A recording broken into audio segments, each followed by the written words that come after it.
Welcome back. We continue live right here on the Borders and Borders hotline. Bob Pompeani with you at 412-575-2600. Other note tonight, the Baseball World Series. These managers have very short fuses, it looks like, or at least short patience when it comes to their starting pitchers. Tonight we saw Charlie Morton, a former Pirate, take a one-hitter actually, into the sixth inning. He goes 6 1/3.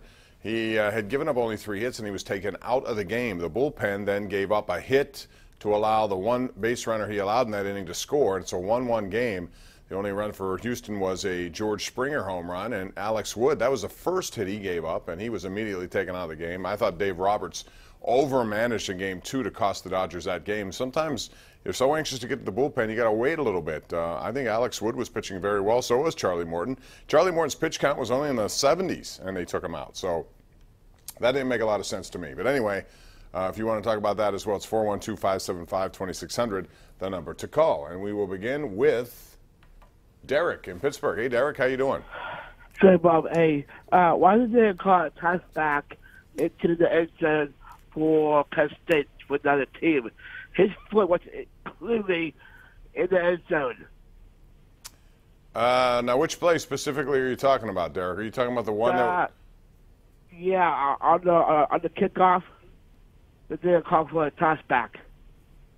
Okay, I'm not sure the one you're talking about. The one that got a lot of attention was the play on the field that was called an interception in the end zone, but it was DeAndre Tompkins who actually made a catch, and it was ruled after review that it was a touchdown. It should have been called a touchdown. Anytime you have dual possession, which is what happened there, and I don't know if that's what you were referring to, but I thought that was a touchdown. I don't know why the referee who was right there called it an interception, but the replay I thought had overwhelming evidence, at least enough to make that overturn, and they did. And yet the announcers and Dean Blandino, who is the Fox expert on this, said not enough to overturn. Well, I disagreed with that, and I'm glad they did overturn it because it was a touchdown. As it turned out, it didn't matter because Ohio State still overcame and won. Brad in Duncansville, you're up. What's up, Brad? Nothing much, Bob. How are you? Okay, thanks. Oh, that was a nail-biter Penn State game. I think Penn State should have won that game, and they gave the quarterback too much time. Yeah, I mean, at the end, I thought they did. Penn State's defensive line took some injuries throughout the course of this game. They were down 2 defensive ends, and I think as it wore on, they simply were out of gas. I also think their offensive line did well in the first half, not so good in the second half. And, boy, Ohio State's defense was all over Trace McSorley late in that game. And I also have a question for you about the offseason. Sure.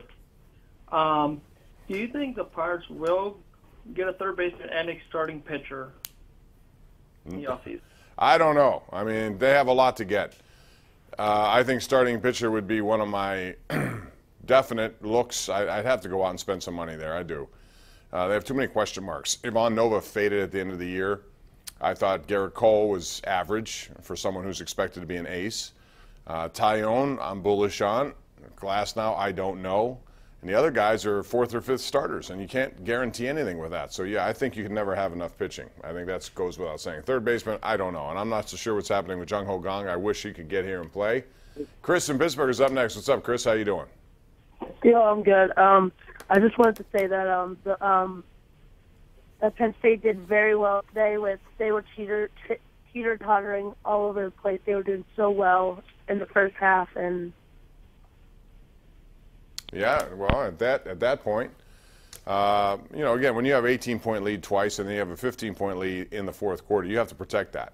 I thought the whole turning point was the blocked punt. That just simply cannot happen. And it was a guy from Ohio State who went completely untouched off the edge. They had 3 interior guys. All 3 went for one blocker or one potential, blocker. And this guy runs straight in and makes a block. And when that happened, it shortens the field. Otherwise, they would be down 15, about 9 minutes left, and a long field ahead of them. So they need 2 scores plus a 2-point conversion and a long field to start. This changed the momentum. It gave them a short field, and they immediately struck. And then all of a sudden, everything changed. And Penn State was on their heels, and I think that was the difference of the game. All right, let's go to Joe in Garfield. What's up, Joe? How you doing?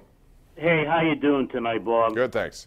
Bob, the final total yardage on the Penn State game, did Ohio State put over 500 on them, and Penn State hit 280? So isn't that a sign they were physically dominated? They were. I mean, especially as the game wore on, I thought that was the case. But they still had enough big plays And you don't, you know, when you have a 97-yard kickoff return from a very special athlete, that's part of it as well. And so they used that, and they used a touchdown pass by McSorley to who was it? Hamilton, Deshaun Hamilton, and then another touchdown run by Barkley. They're up 21-3. You know, regardless of what the yardage said. The history of Penn State football. When's the last time they put a defensive back in the NFL? Whenever they go against teams that have athletic wide receivers, they always come up short. Always. Well, bottom line was this was a tough one to take today. But again, I still think I would not penalize them too much. When you go on the road to a place like that and you lose 39-38, one loss is still doable. Now the key is how far down will they fall in the eyes of the voters, and I don't think they should be penalized all that much. It helped that TCU lost to Iowa State, another shocker right there. So obviously Georgia looked good today. Alabama is what they are. So then it falls into, Wisconsin's up there. Ohio State will jump into that category as well, and I think Penn State should not fall any further than 6th. So I'm not so sure what will happen there, but they got a lot.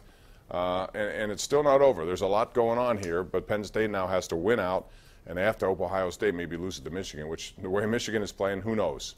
412-575-2600. Dave and Brian will get to your calls next. Got to take a short time out. We'll be back right after this on Pittsburgh CW.